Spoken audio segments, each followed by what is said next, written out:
नमस्कार। प्रभु से खास बात में मैं आपका होस्ट और दोस्त सुनील शर्मा स्वागत करता हूं। दोस्तों, आज प्रभु से खास बात में हम अलग अलग हस्तियों को मुंबई रियल एस्टेट से जुड़े, हाउसिंग सेक्टर से जुड़े बुलाते हैं और आपसे रूबरू करवाते हैं और जानते हैं कि रियल एस्टेट की जो धड़कन है, मुंबई जो देश भर और दुनिया भर में जाना माना जाता है रियल एस्टेट की वजह से, क्योंकि यहाँ पर रियल एस्टेट बहुत बढ़ चढ़कर बोलता है और बड़ा रेवेन्यू जनरेट करता है। देश में बड़ा हिस्सेदार है मुंबई। तो हम एक मुंबई की एक बड़ी हस्ती हमारे साथ मौजूद हैं, हाउसिंग और रेरा के chairperson, builder association of India के आनंद गुप्ता जी।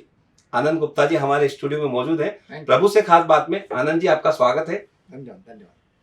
आनंद जी, क्या कहेंगे? इस शो का हमारा कॉन्सेप्ट ये है कि आप कैसे बिजनेस ग्रोथ बढ़े, तरक्की हो, देश की आर्थिक जगत बढ़ेगा तो ही रियल एस्टेट और तमाम जो फील्ड है हाउसिंग सेक्टर के अच्छे दिन आएंगे। मैं ये जानना चाहूंगा, आपकी इतनी बड़ी एसोसिएशन है, बिल्डर एसोसिएशन ऑफ इंडिया, ये एक बिल्डर्स को रिप्रेजेंट करती है, कॉन्ट्रैक्टर्स जो कंस्ट्रक्शन करते हैं उनको रिप्रेजेंट करती है और रियल एस्टेट जो सप्लायर्स हैं उन लोगों को रिप्रेजेंट करती है। तो कोरोना काल में पिछले किस तरह से आपका महाराष्ट्र सरकार से और केंद्र सरकार से, मोदी गवर्नमेंट से किस तरह से मदद की गुहार लगाई और क्या हुआ? मित्रों, जैसा कि मेरे बारे में बताया गया है, मैं बिल्डर्स ऑफ इंडिया को रिप्रेजेंट करता हूं और बिल्डर्स ऑफ इंडिया इस देश की एक बहुत बड़ी कंस्ट्रक्शन एसोसिएशन है, जिसके इस देश के जितने भी इंफ्रास्ट्रक्चर डेवलपर्स हैं, रियल एस्टेट डेवलपर हैं, वो सभी इसके डायरेक्ट मेंबर हैं।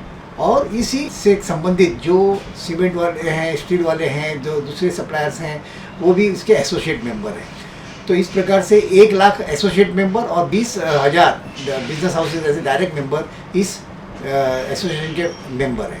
और मैं बड़ा खुश हूँ कि आज मुझे इस शो में बुलाया गया है कि जहाँ पर हम अपने बिल्डर के बारे में बता सकते हैं। शर्मा जी जो बात कही कि ये जो 18 महीने में कोरोना पीरियड में, देखिए, बिल्डर्स ऑफ इंडिया इस 18 महीने में हमने जितना पर्सनल टच रहा सेंट्रल गवर्नमेंट से और स्टेट गवर्नमेंट से, शायद उतना तो जब हम नॉन कोरोना पीरियड था तब भी नहीं रहा। जैसे कि कोरोना पीरियड में बहुत सी चीज़ें ऐसी ईजी हो गई, मंत्रियों को मिलना, सेक्रेटरीज को मिलना ऑन वेबिनार और इवन ऑन वीडियो बहुत ईजी हो गया और थोड़ा उनका ध्यान भी ये इन सब चीज़ों पे बहुत अच्छी तरह हम ले सके। यदि मैं आपको कुछ एग्जांपल बताऊं तो देखिए, जहाँ तक इंफ्रास्ट्रक्चर डेवलपरों का सवाल है, तो हमने उनको बताया है कि देखिए, ये जो प्रॉब्लम चल रहा है इसके कारण से कॉन्ट्रैक्टरों को जितने भी परफॉर्मेंस गारंटीज़ हैं, सिक्योरिटी, ये सब में रिलैक्सेशन देने की ज़रूरत है। और मुझे ये बताते हुए बड़ी खुशी हो रही है कि उसका बहुत इमीडिएटली परिणाम हुआ और सभी को ज़्यादा करके सेंट्रल गवर्नमेंट डिपार्टमेंट ने ये रिलैक्सेशन दे दिया और उन्होंने ये गाइडलाइंस भी फिक्स की सभी स्टेट गवर्नमेंटों के लिए। तो बहुत से स्टेट गवर्नमेंट ने उसको मान लिया, कुछ लोग इस प्रोसेस में हैं अभी मानने के लिए।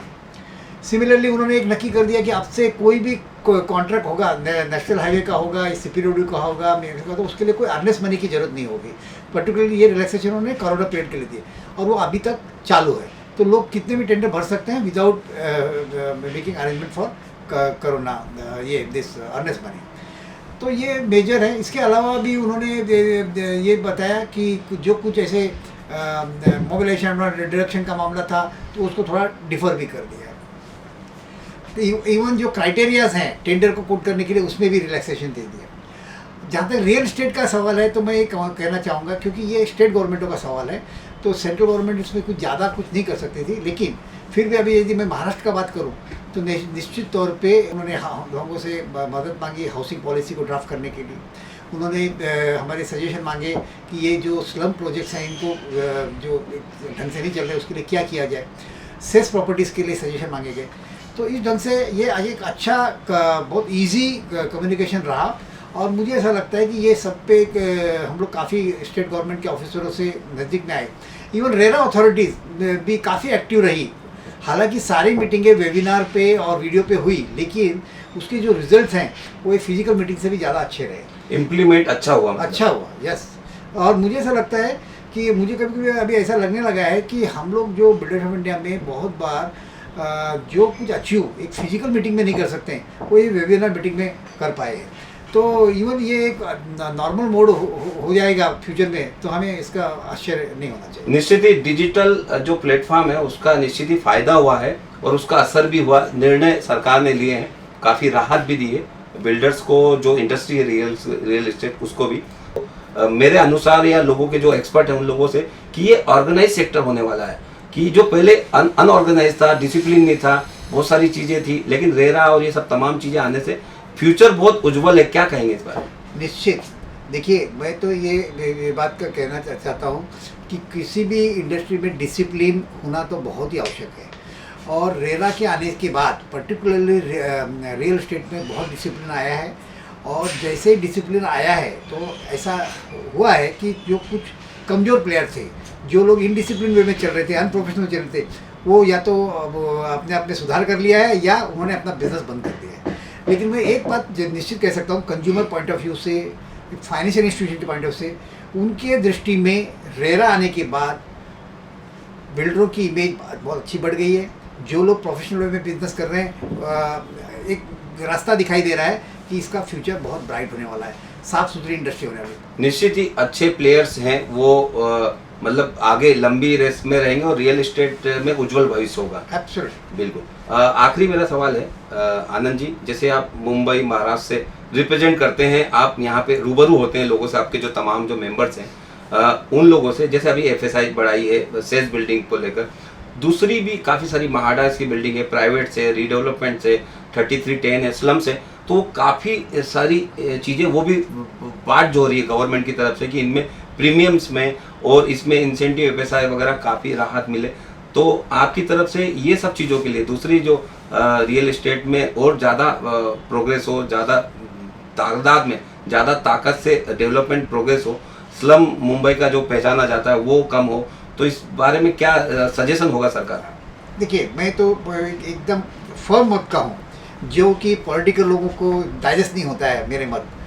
पर्टिकुलरली हमारी जो एसआरए की पॉलिसी है वो बहुत ही गलत पॉलिसी है।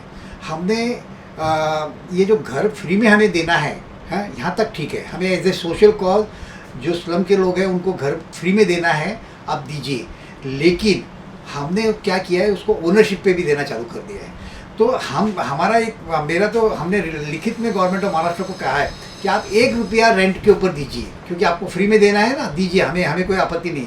लेकिन उसको यदि हमने ओनरशिप दिया तो वो एक एक रूम 50 लाख 60 लाख में बेचता है, और उन्होंने बहुत से लोगों ने इसको एक अपना व्यापार बना लिया। इस कारण से स्लम को ख़त्म होने के बदले में बहुत ज़्यादा बढ़ रहा है, और कहीं ना कहीं इसमें बहुत बड़े करेक्शन की ज़रूरत है। इस गलत पॉलिसी के कारण जो स्लम सिर्फ बॉम्बे में था, अब महाराष्ट्र के दूसरे शहरों में, थाना, पूना, औरंगाबाद, नागपुर, सब जगह पहुँच गए, और उसको देखे इवन जयपुर, दिल्ली, बाकी शहरों में ही पहुँच गए। तो और पॉलिटिकल लोग अपने वोटों के चक्कर में इसको करेक्ट भी नहीं कर पा रहे हैं। तो मेरा क्या कहना है कि इसमें ये बहुत करेक्टिव की ज़रूरत है। सेम वे सेस प्रॉपर्टी के बारे में मेरा तो ये कहना है कि सेस प्रॉपर्टी का ये जो रेंटल एक्ट है, इसमें बहुत बड़े बदलाव की आवश्यकता है। इसलिए बदलाव की आवश्यकता है क्योंकि आज की जो पॉलिसी है वो किसी भी ढंग से ओनर को कोई प्रोटेक्शन नहीं दे रही है, और उसके कारण से उसको कोई इंसेंटिव नहीं है उसको रिपेयर करने के लिए। तो इसमें करेक्शन की ज़रूरत है, और यदि करेक्शन करेंगे तो ये बिल्डिंग डिलाबेट नहीं होगी, और हमें रीडेवलपमेंट कम से कम करना पड़ेगा। आनंद जी, बिल्कुल ही बेबाक आपने ये मुद्दा उठाया, तो निश्चित ही सरकार ये चीज को माने। वहाँ पे सरकार में जो बैठे हैं वो लोग राजनीति क्षेत्र से जुड़े रहते हैं, राजनीतिक पार्टियां, तो उनका भी एक मतलब होता है, तो वोट बैंक की भी वहाँ पर राजनीति होती है, इसलिए ये चीजें नहीं हो पाती। लेकिन हमारे स्टूडियो में आकर बड़ी बेबाकी से अपनी बात रखने के लिए आनंद जी आपका खूब खूब धन्यवाद। Thank you for calling me. धन्यवाद। मुझे, सुनील शर्मा को और मेरी पूरी टीम के साथ में मुझे दीजिए इजाजत। नमस्कार।